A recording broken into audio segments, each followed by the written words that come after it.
여호와 앞에 정결하리라. 오늘은 용서가 되지 않는 고통, 이런 제목으로 말씀을 드리겠습니다. 먼저 하나님 말씀 마태복음 6장 14절 15절입니다. 너희가 사람의 과실을 용서하면 너희 천부께서도 너희 과실을 용서하시려니와 너희가 사람의 과실을 용서하지 아니하면 너희 아버지께서도 너희 과실을 용서하지 아니하시리라. 여기 마태복음 6장 12절, 여러분 잘 아시는 말씀이죠. 우리가 우리에게 죄 지은 자를 사하여 준 것 같이 우리 죄를 사하여 주옵시고. 어디에 나온 말씀이죠? 주의 기도문에 나오는 말씀입니다. 찰스 윌리엄스는 이 구절에 가치라는 짧은 단어보다 무서운 말은 없을 것이다 그랬어요. 왜요? 우리가 우리에게 잘못한 사람을 용서해야 나도 하나님께 용서를 받을 수 있다는 거예요. 근데 여러분, 이게 왜 무서운 말인가 하면 이 용서가 막상 내가 당해보면 쉽지 않기 때문입니다. C.S. 루이스는 그리스도인이 된다는 것은 용서할 수 없는 죄를 용서하는 것을 말한다. 하나님이 우리의 용서받을 수 없는 죄를 사하셨기 때문이다. 당연한 말씀입니다. 우리가 아무 일이 없을 때는 이 말씀, 예수님의 말씀이니까 우리가 아멘 할 수 있습니다. 그런데 막상 용서할 일이 생기고 보면 그 용서가 결코 쉽지 않다는 사실을 발견하게 됩니다. C.S. 루이스는 사람들은 용서가 아름다운 일이라고 말한다. 정작 자신이 용서할 일을 당하기 전까지는 그랬어요. 여러분, 용서는 가해자가 하는 겁니까? 피해자가 하는 겁니까? 피해자가 하는 거예요. 자식을 유괴해서 죽인 그 살인범을 용서하는 게 쉬워요, 어려워요? 아니요, 이건 쉽고 어렵고의 문제가 아니라 불가능한 거예요. 내가 은퇴 후에 쓰려고 평생 돈을 모았는데 잠깐 빌려달라고 해서 빌려줬어요. 근데 영 갚지 않고 떼먹는 거예요. 그래가지고 노후에 죽을 고생을 하는 거예요. 그 돈 떼먹은 사람 용서하는 게 쉬워요, 어려워요? 여러분, 신의를 지키지 않고 나를 배신한 배우자를 용서하는 거 쉬워요, 어려워요? 그 결코 쉬운 일이 아닙니다. 그래서 도스토옙스키가 쓴 까라마조프 시인의 형제들에 보면 이런 대사가 나옵니다. 나는 온 인류를 사랑할 수 있다. 그들 모두를 나는 사랑한다. 그것은 어려운 일이 아니다. 그러나 나는 단 한 사람, 사랑할 수 없는 사람이 있다. 그가 나에게 한 잘못은 아무리 용서하려 해도 용서가 되지 않는다. 그것은 어려운 일이다. 실제로 우리 모두가 다는 아니지만 이 용서의 문제 때문에 고민하고 또 고통받는 사람들이 있습니다. 여러분, 용서가 왜 어려울까요? 첫째, 나는 상처를 받아서는 안 된다고 생각하기 때문입니다. 우리가 살다 보면 상처받을 일이 많아요. 그러나 나는 상처를 절대 받으면 안 된다. 내가 남편에게 상처받으면 안 된다. 내가 우리 교인들에게 상처받으면 안 된다. 그런 생각이 있기 때문에 어떤 식으로든 상처를 받게 되면 그걸 받아들이기가 너무 힘든 거예요. 그 다음에 두 번째 이유는 자신이 받은 상처를 되갚아주고 싶은 본성이 우리 인간에게 다 있는 거예요. 뭔가 복수하고 싶고 너도 한번 당해봐라, 이런 심리가 우리 안에 있습니다. 이것은 우리 안에 자연스럽게 역사하는 죄성 때문입니다. 세 번째로, 상처를 준 사람이 잘못을 인정하고 미안해하고 용서를 빌기를 바라는 마음이 우리 가운데 있기 때문입니다. 우리 모두는 잘못한 사람이 사과하기를 바랍니다. 그런데 되게 사과 잘 안 하죠. 오히려 더 뻔뻔하죠. 그것 때문에 이제 더 상처가 커지고 또 고통이 생기는 것입니다. 그리고 이 용서 문제는 사실 성격과도 관련이 좀 있어요. 어떤 사람은 다른 사람에게 쉽게 상처를 주고 자신은 쉽게 잊어버리는 사람이 있어요. 이런 사람들이 잘 쓰는 말이 나는 뒤끝이 없어, 그렇게 얘기해요. 근데 자기는 뒤끝이 없지만 다른 사람 가슴에다 비수를 꽂아놓고 그 사람은 잠도 못 자는데 자기는 다 잊었다는 거예요. 그 다음에 두 번째는 남에게 상처도 쉽게 주고 또 사과도 잘 하는 사람이 있어요. 어떻게 보면 좀 귀엽긴 합니다만은 그것도 반복되면 힘들지요. 세 번째, 이게 제일 문제인데, 다른 사람에게 상처는 잘 주지 않는데 그 대신 자기가 다른 사람에게 상처를 받으면 성격적으로 잘 잊지 못하는 사람이 있어요. 그 다음에 네 번째로는 남에게 상처를 주지도 않고 자신도 상처를 잘 받지 않는 성격도 있어요.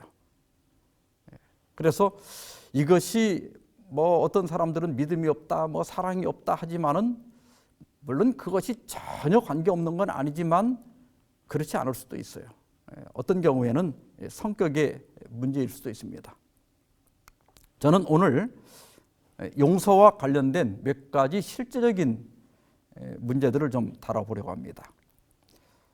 첫 번째는 잘못한 상대가 용서를 빌지 않았는데도 그리스도인들은 의무적으로 용서를 해야 되는가 하는 거예요.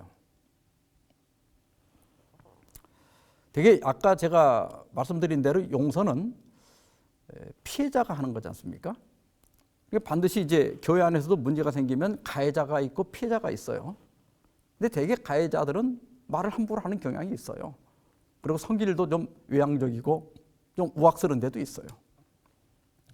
근데 되게 이제 그 피해자들이 좀 내향적이고 남한테 이렇게 화도 잘 못 내는 성격들이 많아요.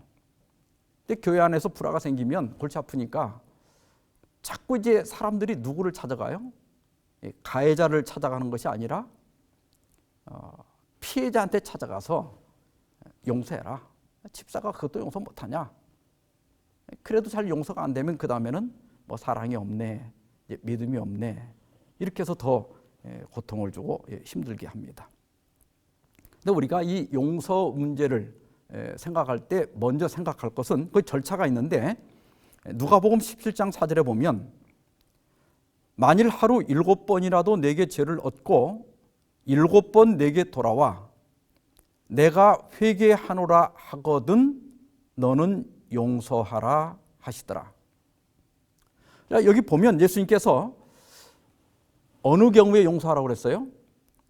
내가 회개하노라 하거든, 다시 말하면 사과를 하거든 하루에 7번이라도 잘못하고 7번이라도 와서 잘못을 빌면 용서해 주라, 그렇게 말씀했어요. 그래서 우리는 어떤 문제가 생겼을 때 피해자한테 가서 용서하라고 권하기 전에 가해자에게 가서 먼저 사과하라고 하는 것이 순서입니다. 우리는 자주자주 그 순서를 놓침으로써 피해자에게 이중 피해를 줄 수 있어요. 어떤 분이 레미제라블을 아마 읽고 조금 느낀 게 있었나 봐요. 그래서 용서라는 이름의 폭력, 이런 기사를 인터넷에 올렸습니다. 어떤 사람에게 용서를 하라고 이야기하는 것은 범죄를 눈감아 주라는 것과 동일한 말과 다를 바가 없는 것이다. 그리고 그 사람에게 왜 용서를 하지 않느냐고 겁박하는 것은 오히려 또 다른 폭력이 될 수도 있다. 우리는 피해자들에게 그리고 그에 준하는 사람들에게 너무나 쉽게 사랑을 하라고 용서를 하라고 이야기하고 그것을 하지 않는다고 압박한다. 그러한 압박이 그 사람에게 어떻게 다가가는지를 전혀 이해하지 못하기에 그런 폭력을 행하는 것이다. 몇 년 전에 제가 새벽 기도회를 인도하고 있었어요. 그런데 저 맨 뒤쪽에 앉아있던 한 여집사님이 갑자기 제가 이 글을 읽는데 이렇게 얼굴을 가리고 이렇게 흐느껴 우는 거예요. 그 맨 뒤에 앉았기 때문에 대부분은 이제 못 보고 있었는데 이제 저는 보이죠. 근데 그분이 그 울음소리를 내지 않으려고 막 이렇게 입을 틀어막고 있는데 이 손가락 사이로 그 흐르끼는 소리가 막 이렇게 새 나오는 거예요. 새벽 기도가 마치고 제가 연구실에 들어가니까 그 집사님이 따라 들어오셨어요. 그리고 소파에 앉자마자 울부짖으면서 얘기하는 거예요. 목사님, 피해자에게 용서를 강요하는 것은 용서라는 이름의 폭력이라고. 지금까지 아무도 나에게 그렇게 얘기하지 않았어요. 모든 사람들이 집사가 그것도 용서하지 못하냐고, 왜 이렇게 사랑이 없느냐고, 왜 이렇게 믿음이 없느냐고 저를 책망만 했어요. 그건 정말 용서란 이름의 폭력이에요.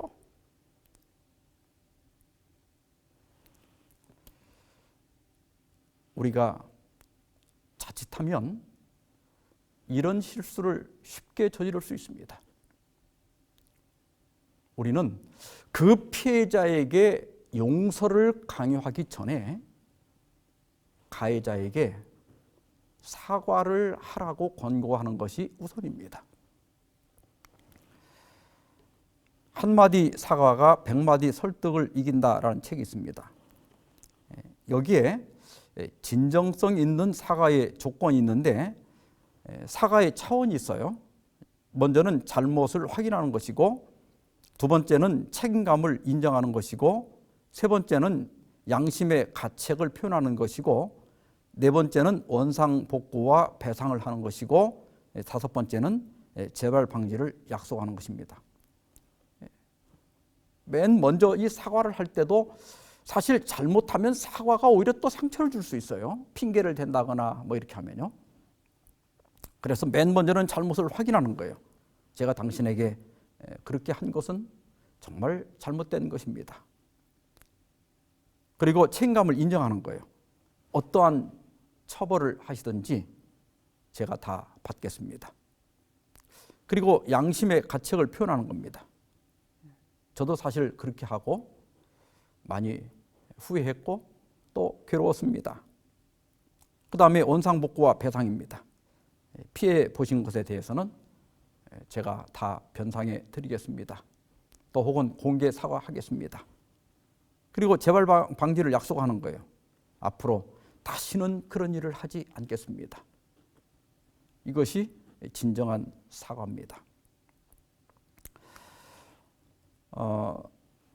제가 용서의 문제를 연구하면서 추천받은 두 편의 영화가 있습니다. 하나는 전지현이 주연한 밀양이고, 또 하나는 송혜교 씨가 주연한 오늘이라는 영화입니다. 그 오늘이라는 영화를 보면 거기 송혜교 씨가 다혜라고 나오는데, 그 다혜의 그 약혼자가 10대 그 무면 오토바이 운전자에게 치여서 죽게 돼요. 근데 다혜 씨가 그를 용서하고 탄원서를 내서 그 아이가 풀려났어요. 그래서 아주 흐뭇하게 생각하고 몇 달을 살다가 이제 우연히 그 형사를 만납니다. 그래서 몇 가지 이야기를 하다가 그애 잘 지내고 있죠? 이렇게 물었더니 그 형사가 모르셨어요? 그놈이 나와가지고 또 살인을 했다고. 그 말에 이 다윗이가 엄청난 충격을 받아요. 차라리 내가 용서를 하지 않았더라면 그 두 번째 피해자가 없었을 텐데 하면서 이 죄책감에 빠져요. 그리고 이제 그 차를 몰고 이렇게 바닷가로 가는데 거기 아무런 설명이 없어서 죽으려고 뛰어든 건지 실수인지 모르지만 차가 바다에 빠져요. 그리고 이제 어떻게 간신히 살아나오는데 나중에 그 다혜가 자기 친구 지석이를 만나서 이렇게 얘기합니다. 나 물이 차오르는 차 안에서 죽는 줄 알았어. 문을 열려고 애를 써도 열리지 않았어. 물이 머리 끝까지 찼을 때 나 포기했어. 그런데 그때서야 문이 열리더라. 물이 차 안에 가득 차니까 그 힘으로 열리는 거야. 나 기다릴 거야. 내 마음이 내킬 때까지, 강해질 때까지. 여러분, 사람은 용서 못합니다. 그 피해자가 자기가 받은 피해가 사과를 받든지 혹은 자기 내면의 상처가 치료되었을 때 용서라고 하는 문은 그때 열리는 거예요. 그래서 가해자는 사과를 해야 돼요. 그리고 혹 가해자가 사과를 하지 않는다고 하면 우리가 피해자를 찾아가서 용서를 강요할 것이 아니라 아이고 얼마나 억울하니, 또 얼마나 힘드니, 얼마나 고통스럽니 하면서 그 상처받은 마음을 치료해 줘야 됩니다. 그러면 그 상처받은 마음이 치료되면 후일에 용서라는 문이 열리는 거예요. 그래서 여러분 절대로 피해자에게 용서를 강요하지 않기를 바랍니다. 그 다음에 두 번째로, 진정한 용서란 어떤 경우에도 처벌과 보상을 면제하는 것인가, 경우에 따라 처벌과 보상이 가능한가 하는 겁니다. 잠언 3장 12절에 보면 대저 여호와께서 그 사랑하시는 자를 징계하시기를 마치 아비가 그 기뻐하는 아들을 징계한 같이 하시느니라 그랬어요. 여기 기뻐한다는 말은 히브리어로 라짠데 기쁘게 여기다, 애정을 품다, 사랑하는 아들을 징계한다. 여러분, 처벌이 꼭 나쁜 건 아닙니다. 부모가 자식을 진정으로 사랑하기 때문에 매를 드는 거죠. 그래서 하나님께서도 때때로 우리를 처벌할 때가 있어요. 출애굽기 34장 7절에 보면 인자를 천대까지 베풀며 악과, 행악입니다. 과실, 허물입니다. 죄, 위법한 죄들이에요. 이런 모든 죄를 용서하리라.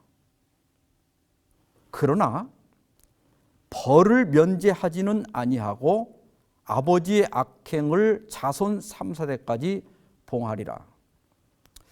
여러분, 하나님은 우리가 회개할 때마다 분명히 우리 죄를 항상 용서하십니다.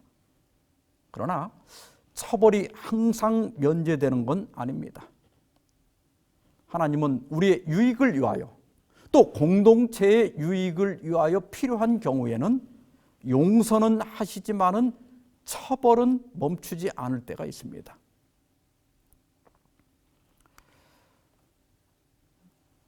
모세가 광야에 있을 때 그 장인 이드로가 방문을 합니다. 근데 모세가 하루 종일 재판을 하느라고 과로하는 것을 봐요. 그래서 이드로가 내가 하는 것이 현명하지 못하다. 그러면서 출애굽기 18장 19절로 22절에 보면 이제 내 말을 들어라. 내가 내게 방침을 가르치리니, 좀 건너뛰어서요, 온 백성 가운데서 능력 있는 사람을 백성 위에 세워서 천부장과 백부장과 50부장과 10부장을 삼아 그들이 때를 따라 백성을 재판하게 하라. 일을 좀 분담하라는 거죠.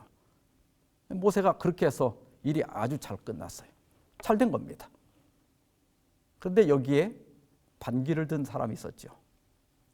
아론과 미리암이에요. 하나님이 모세하고만 말씀하셨느냐? 우리하고도 말씀하지 않았느냐? 근데 왜 독단적으로 했냐 이거예요.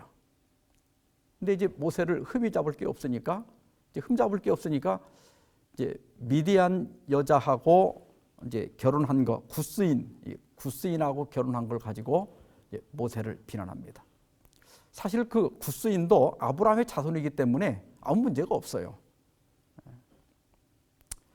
그러자 하나님께서 아론과 미리암에게 진노하십니다.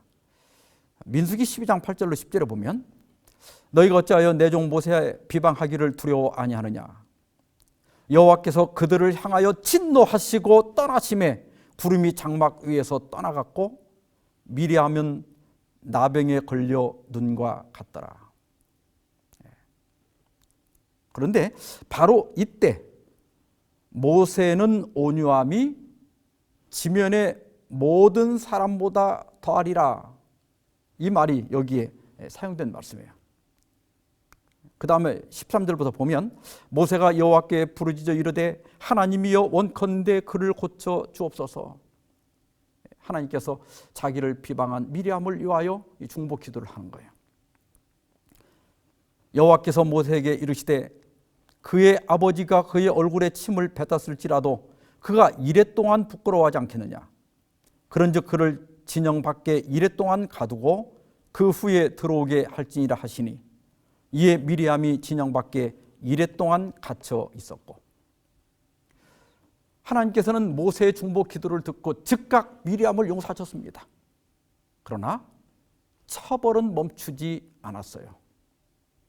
왜냐하면 그 지도자를 비방하는 이 죄악이 이스라엘 전 회중에게 번지지 않도록 경계하기 위한 것입니다.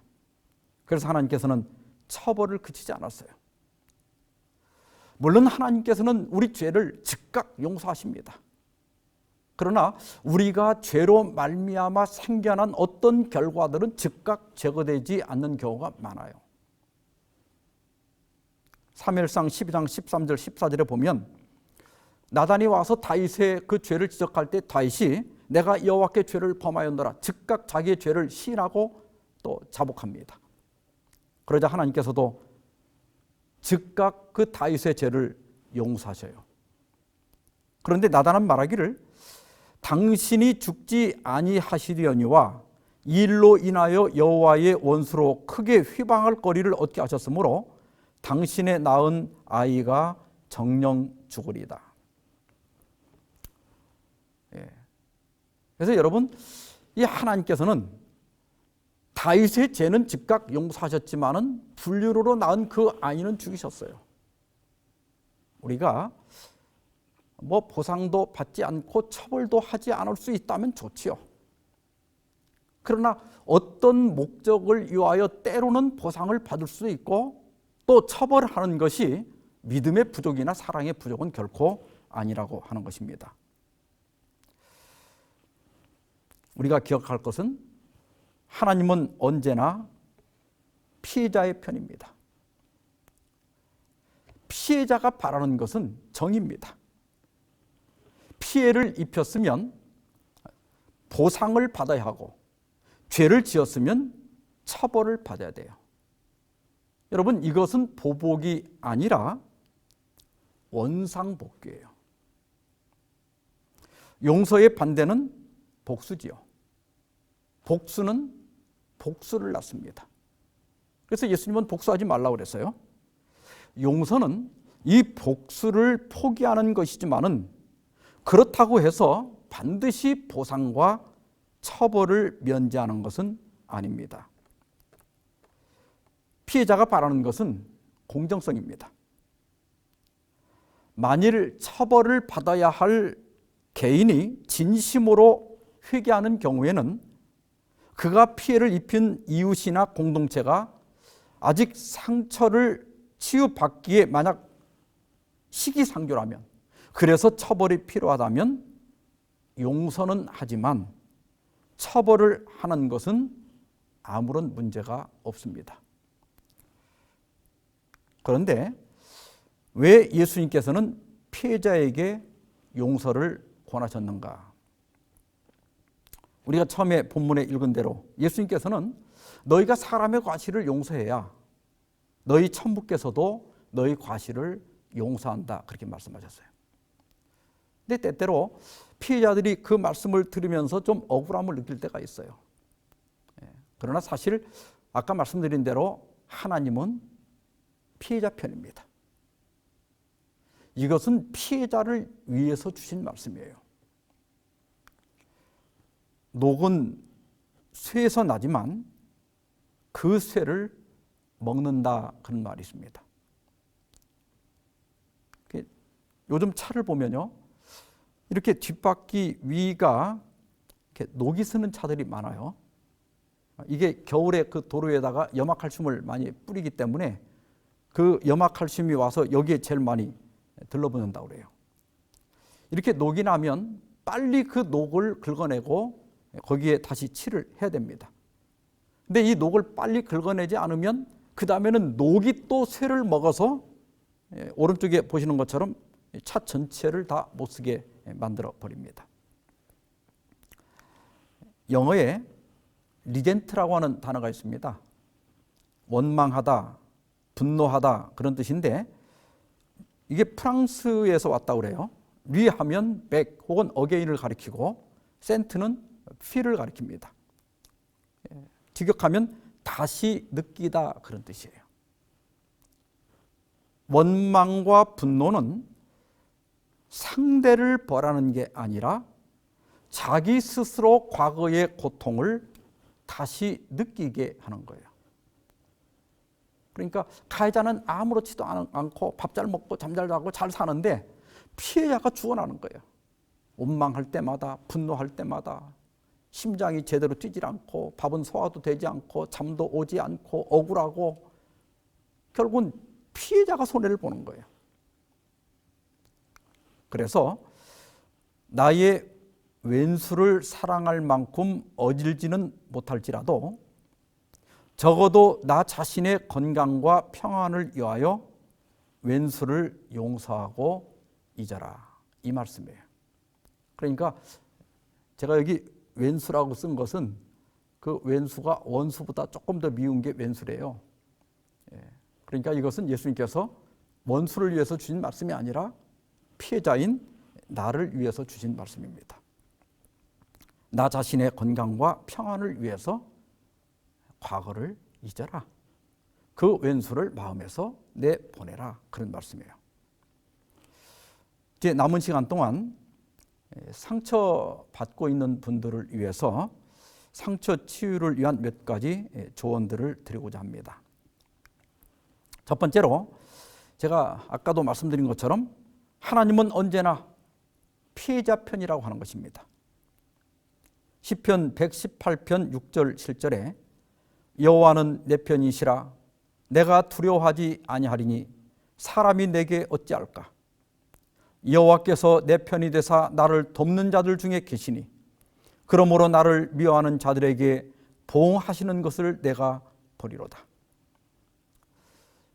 피해를 입고 있는 여러분, 때때로 사람들이 사랑이 없네, 어떻게 집사가 그럴 수 있냐, 믿음이 없네, 이렇게 비난한다 할지라도 하나님은 피해자의 편이지 절대로 가해자의 편이 아니라는 사실을 기억하시기 바랍니다. 여호와는 내 편이시라 사람이 내게 어찌할까, 그렇게 하시면서 주눅들지 마시기를 바랍니다. 두 번째로 용서란 보상을 포기하는 것입니다. 용서란 상대방이 나에게 끼친 모욕, 무시, 상처, 손실, 거부 등에 대해 아무것도 기대하지 않고 일체 보상을 포기하는 거예요. 그러니까 상대의 반응을 보지 않는 거예요. 뭐 상대가 미안해하거나 또 내가 화해하려고 할 때 뭐 좋은 반응하거나 이거와 상관없이 내가 일방적으로 그 사건을 내 마음에서 지우고 그 사람을 내 마음에서 내보내 버리는 겁니다. 그래야 내가 자유로울 수 있어요. 보상을 바라지 않는 거예요. 뭐 사과도 필요 없고 미안해 하는 것도 필요 없고 일체 보상을 다 포기하고 내가 혼자 스스로 털어버리는 것, 이것이 진정한 용서의 방법이다. 세 번째로 용서란 미움을 마음의 가장자리로 밀어넣는 것이다. 아까 제가 소개한 그 오늘이란 영화에 그 다혜가 소피아를 찾아갑니다. 이 소피아는 자기 딸이 납치돼서 그 죽임을 당한 어머니입니다. 그런데 그 용서 문제로 고통하는 다혜에게 이렇게 권고합니다. 용서란 미움을 없애는 게 아니에요. 그건 불가능해요. 미움을 마음의 가장자리로 밀어넣는 거예요. 서두르지 말아요. 시간이 아주 많이 필요하니까. 그 시간은 자신만이 알아요. 예. 여러분, 용서도 하나님께로부터 오는 하나님의 선물입니다. 우리 마음이 치료될 때 그것은 나중에 용서라는 문이 열리는 거예요. 그래서 이렇게 나 가해자에 대한 미움이나 원망이 떠오를 때마다 즉각 음악을 듣거나 나가서 좀 바람을 쐬거나 이렇게 주의를 다른 데로 돌려서 그 미움이 자라지 못하게 빨리 떨쳐내야 돼요. 왜냐하면 그 미움을 품고 있으면 누가 해를 입어요? 내가 해를 입어요. 내가 그냥 심장이 벌떡벌떡 뛰고 또 제대로 음식을 먹지도 못하고 또 소화도 안 되고 잠도 못 자고 결국 나를 해치는 거예요.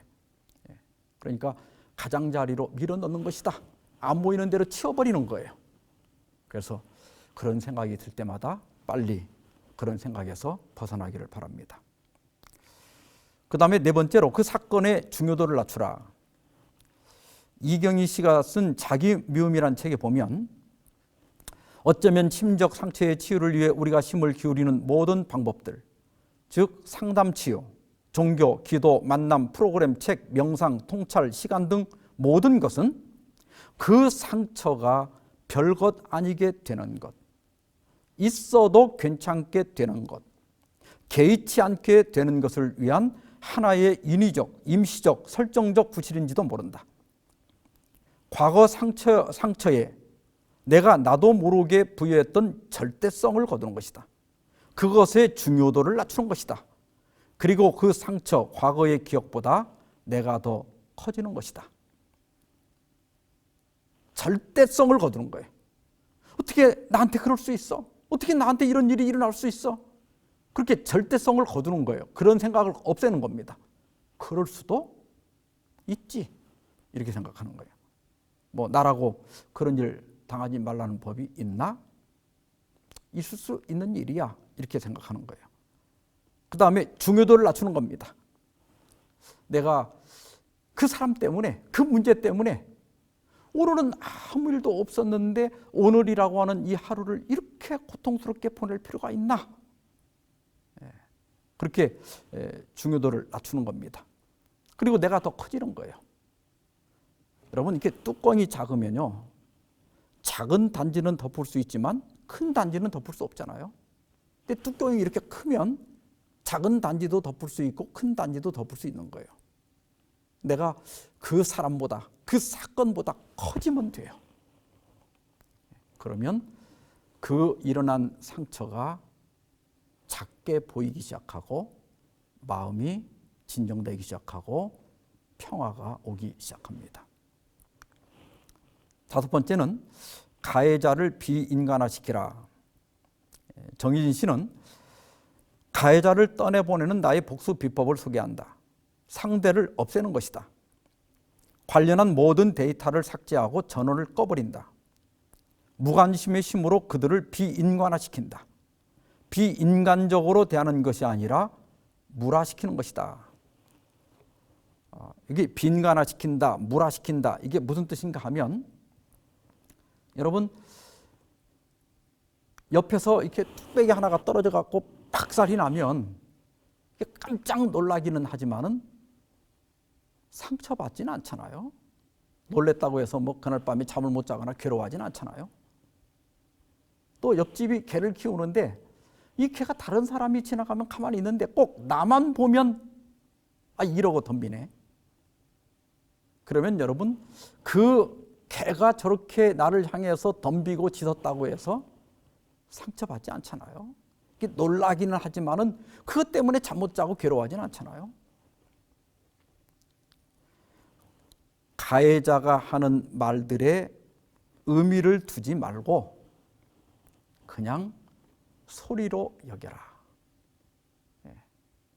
뚝배기 깨지는 소리 듣고 놀래긴 하지만 상처 안 받잖아요. 개 짖는 소리 듣고 놀래긴 하지만은 상처는 안 받잖아요. 우리가 그 상대방이 한 말에 의미를 두니까 상처를 받는 거예요.